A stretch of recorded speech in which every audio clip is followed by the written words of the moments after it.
जय हिंद साथियों, आप सभी का स्वागत करता हूं आप सभी के अपने चैनल टारगेट सिलेक्शन में। साथियों, आप सभी का यूपी पेट का एग्जाम बहुत ही जल्द होने वाला है।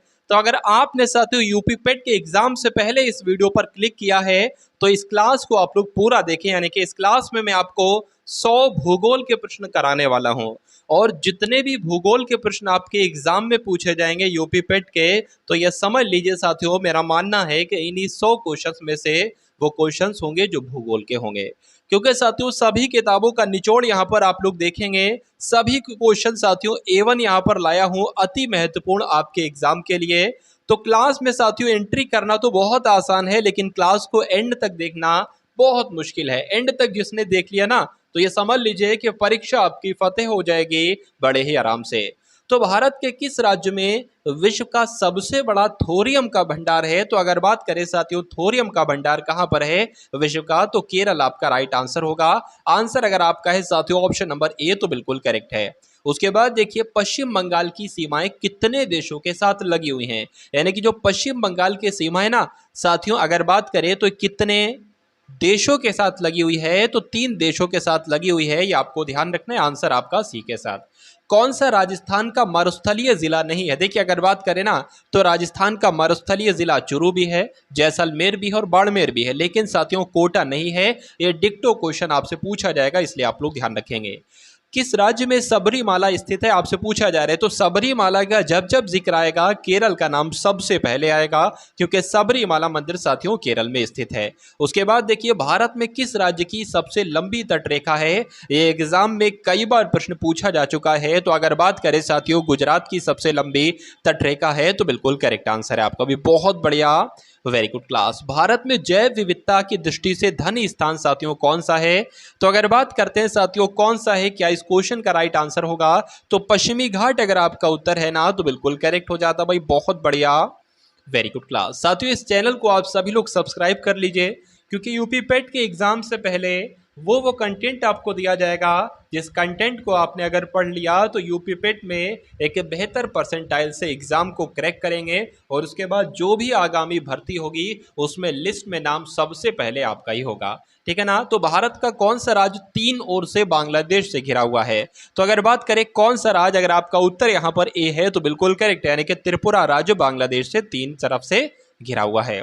भारत में चंदन की लकड़ी के लिए प्रसिद्ध राज्य कौन सा है? तो चंदन का जब जिक्र आएगा साथियों केरल का कर्नाटक का नाम सबसे पहले आएगा, क्योंकि अगर बात करें भारत में चंदन की लकड़ी का सबसे ज्यादा होती है ना, तो वो कर्नाटक में ही होती है। उसके बाद देखिए सिंह है, जिराफ है, बाइसन है, जैसे जानवर जो है ना ये कौन से वन में पाए जाते हैं आपसे पूछा जा रहा है। तो साथियों ये घास स्थल में पाए जाते हैं। आंसर आपका बी के साथ। राष्ट्रीय वन अनुसंधान संस्थान आपसे पूछा जा रहा है साथियों कहां पर है? तो अगर आपका आंसर यहां पर देहरादून है ना, तो बिल्कुल करेक्ट हो जाता भाई। बहुत बढ़िया, वेरी गुड क्लास। साथियों इस क्लास में 100 क्वेश्चंस हम लोग यहां पर देखेंगे, और बहुत ही तेजी के साथ आप लोग जैसे कि देख पा रहे हैं प्रश्नों को हम लोग देख रहे हैं सुपर फास्ट तरीके से, क्योंकि मैं चाहता हूं कि कम से कम समय में बेहतर से बेहतर आपके पास कंटेंट उपलब्ध हो पाए। चलिए, भूमध्य भूमध्य रेखा के निकट किस तरह के वन पाए जाते हैं? तो किस तरह के वन पाए जाते हैं साथियों? उष्ण कटिबंधीय वन पाए जाते हैं। एग्जाम में ऐसे प्रश्न आपसे पूछे जाएंगे। उसके बाद देखिए पारिस्थितिक संतुलन को बनाए रखने के लिए भारत में वन क्षेत्र कितने अनुपात में होना चाहिए? तो कितने अनुपात में होना चाहिए साथियों? 33.33% के अनुपात में होना चाहिए। तो आंसर अगर आपका है सी, तो बिल्कुल करेक्ट है। मध्य प्रदेश का शिवपुरी राष्ट्रीय पार्क किसके लिए महत्वपूर्ण है आपसे पूछा जा रहा है। चलिए, तो किसके लिए साथियों ये जाना जाता है? तेंदुए और चीतल के लिए जाना जाता है, आपको ध्यान रखना है। उसके बाद देखिए नेक्स्ट नंबर का प्रश्न आपकी स्क्रीन पर बताइए। तेंदुए और चीता के लिए यह एकमात्र अभ्यारण्य है जहां कश्मीरी महामृग पाया जाता है। तो कश्मीरी महामृग साथियों कहां पर पाया जाता है? दाची ग्राम में पाया जाता है, आपको ध्यान रखना है। इसलिए जिनका आंसर यहां पर बी के साथ है तो बिल्कुल करेक्ट है। उसके बाद देखिए कुगटी वन्य पशु विहार साथियों कहां पर पाया जाता है? तो कहां पर साथियों? ये हिमाचल प्रदेश में पाया जाता है। राइट आंसर अगर आपका भी है ऑप्शन नंबर सी के साथ, तो बिल्कुल करेक्ट है। उसके बाद देखिए कि साइलेंट वैली की अगर बात करें, यानी कि साइलेंट वैली में दुर्लभ और नष्ट प्राय पशु कौन सा है? तो कौन सा है साथियों? शेर की पूंछ जैसा पाक्यू है, आपको ध्यान रखना है। यहाँ पर मैकाक्यू लिखा होना चाहिए। क्या साथियों? मैकाक्यू। ठीक है, तो मैं अलग हो गया है, कोई बात नहीं। तो आंसर आपका सी के साथ जाएगा। उसके बाद देखिए नागरहोल नेशनल पार्क साथियों ये किस राज्य में है बताने की कोशिश करेंगे, बताइए। तो अगर आंसर की बात करें तो कर्नाटक आपका उत्तर है, तो बिल्कुल करेक्ट हो जाएगा, यानी कि नागरहोल नेशनल पार्क कहां पर है, तो कर्नाटक में। उसके बाद देखिए नेक्स्ट नंबर का प्रश्न और बताइए इसका राइट आंसर है। साथियों अगर बात करें यूपी पेट का एग्जाम आपके लिए बहुत ही इंपॉर्टेंट है और मैं आपको वो कंटेंट देने जा रहा हूं साथियों, समझ लीजिए। जैसे कि अगर बात करें ना ये भूगोल की क्लास है तो 100 क्वेश्चंस आप लोग देखेंगे, उसी प्रकार एक आपकी क्लास आएगी साथियों इतिहास की, उसमें इतिहास के टॉप 100 क्वेश्चंस होंगे। उसी प्रकार भारतीय संविधान की क्लास होगी, वो भी 100 टॉप क्वेश्चंस होंगे। अर्थव्यवस्था की क्लास होगी, विज्ञान की और स्टैटिक जीके की, और लास्ट में साथियों आप लोग करंट अफेयर के वो 150 क्वेश्चंस देखेंगे जो जनवरी यानी कि 1 जनवरी से होंगे और उसमें सितंबर तक के क्वेश्चंस होंगे। देखा जाए तो कुछ दिन अक्टूबर के भी मैं ले लूंगा, ठीक है। तो 1 जनवरी से लेकर अक्टूबर तक का वो क्वेश्चंस होंगे साथियों।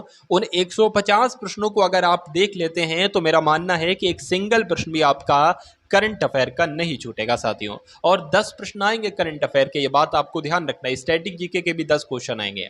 चलिए तो यहां पर अगर बात करें भरतपुर पक्षी अभ्यारण्य किस राज्य में स्थित है, तो राजस्थान में स्थित है, जिनका आंसर यहां पर डी तो बिल्कुल करेक्ट है। चलिए उसके बाद देखिए कि सुंदर वन के जंगल को क्या कहा जाता है साथियों, तो सुंदर वन के जंगल को क्या कहा जाता है, मैंग्रोव वन कहा जाता है। इसलिए राइट आंसर आपका जो जाएगा वो ऑप्शन नंबर बी के साथ जाएगा। भारतीय वन्य जीव संस्थान साथियों ये कहां पर स्थित है, तो ये कहां पर स्थित है, ये तो साथियों देहरादून में स्थित है। इसलिए राइट आंसर जिनका है ऑप्शन नंबर सी के साथ तो बिल्कुल करेक्ट है। उसके बाद देखिए नेक्स्ट नंबर का प्रश्न आपकी स्क्रीन पर कि स्वच्छ जल समुदाय में लैक्टिक आवास का उदाहरण है, तो क्या साथियों है, तालाब और दलदल है, बिल्कुल राइट आंसर आपका हो जाता है आंसर नंबर ए। उसके बाद देखिए गंगा डेल्टा के मैंग्रोव वनों को क्या कहा जाता है, अगर आपसे एग्जाम में यह प्रश्न पूछ लिया जाए तो क्या आपका राइट आंसर होगा, तो सुंदर वन कहा जाता है गंगा डेल्टा के मैंग्रोव वनों को। उसके बाद देखिए कि भारत में सबसे अधिक कौन सी मिट्टी पाई जाती है, तो भारत की अगर बात करें ना तो सबसे अधिक मात्रा में कौन सी मिट्टी पाई जाती है भारत के क्षेत्रफल पर, तो जलोढ़ मिट्टी पाई जाती है। एग्जाम में प्रश्न आपसे जरूर पूछा जाएगा साथियों। उसके बाद देखिए कि कपास उगाने के लिए कौन सी मिट्टी उपयुक्त होती है, तो कपास उगाने के लिए देखिए कपास के लिए ना काली मिट्टी साथियों जानी जाती है, इसलिए कपास उगाने के लिए कौन सी मिट्टी सबसे उपयुक्त है, तो काली मिट्टी सबसे उपयुक्त है। उसके बाद देखिए ऊंचे क्षेत्रों में लेटराइट मृदा की रचना होती है, बताइए कैसी होती है साथियों, तो अम्लीय होती है, ये आपको ध्यान रखना है। इसलिए आंसर आपका जाएगा ऑप्शन नंबर सी के साथ। भाई बहुत बढ़िया, वेरी गुड क्लास। लेटराइट मिट्टी महत्वपूर्ण रूप से पाई जाती है, तो साथियों कहां पर पाई जाती है आपसे पूछा जा रहा है, मालाबार तटीय क्षेत्र में पाई जाती है। इसलिए राइट आंसर आपका जाएगा ऑप्शन नंबर ए के साथ। साथियों अगर बात करें ना तो जितनी भी बहनें और जितने भी भाई मुझे यहाँ पर सुन पा रहे हैं उन सभी से रिक्वेस्ट करना चाहूंगा कि आप सभी लोगों का जो सपना है ना, यानी कि जिस एग्जाम को क्रैक करने का आपका सपना है वो उस एग्जाम को क्रैक करके ही मानिएगा, ये दिल में बिल्कुल आप ठान लीजिएगा।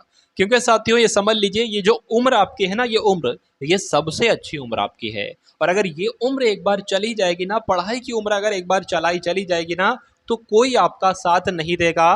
क्योंकि अगर लड़की हो गए आप, लड़की होंगी आप, तो आप पर शादी की टेंशन हो जाएगी, घर वाले शादी करने को कहेंगे। अगर लड़के होंगे आप तो घर वाले ये कहेंगे कि भाई ऐसा है अब कुछ काम धाम करो, घर में थोड़ा पैसा दो। इसलिए जो ये 1 साल आपके पास है इसमें ऐसी जम के पढ़ाई कर लीजिए कि एक गवर्नमेंट जॉब का एग्जाम आप क्रैक करना आपके लिए बहुत आसान हो जाए।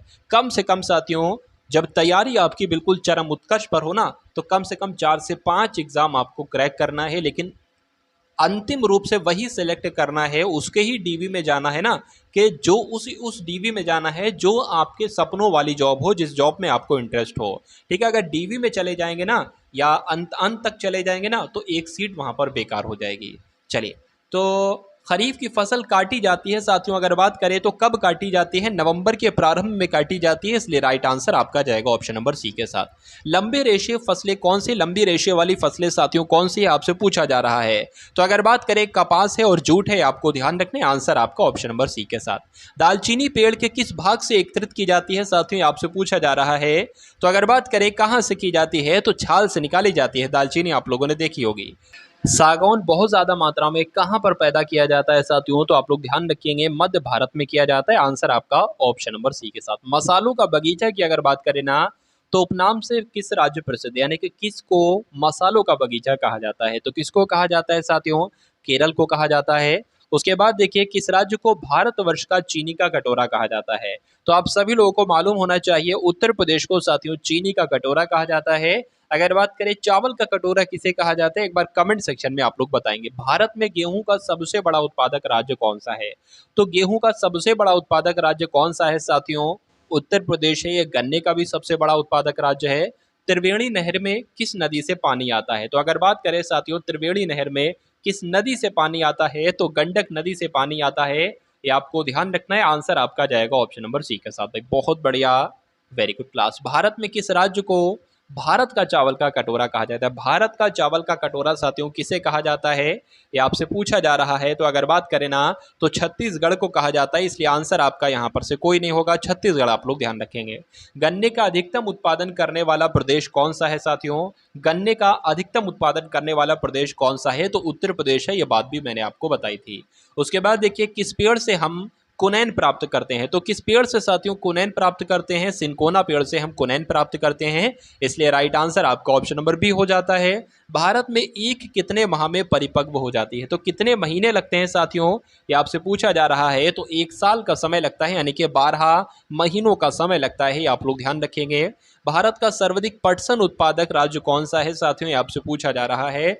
तो अगर बात करें चावल की या पटसन की, अगर बात करें तो चावल का भी उत्पादन पश्चिम बंगाल में किया जाता है और पटसन का उत्पादन भी सबसे ज़्यादा पश्चिम बंगाल में ही किया जाता है।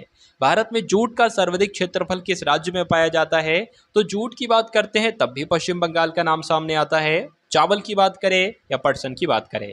ठीक है, इसलिए आंसर अगर आपका है ऑप्शन नंबर बी के साथ तो बिल्कुल करेक्ट हो जाता है। भाई बहुत बढ़िया, वेरी गुड क्लास। उसके बाद देखिए साथियों अरेबिका किस प्रकार का है, यानी कि किस प्रकार की अगर बात करें फलों की एक प्रजाति है या कॉफ़ी की, चाय की, किसकी है?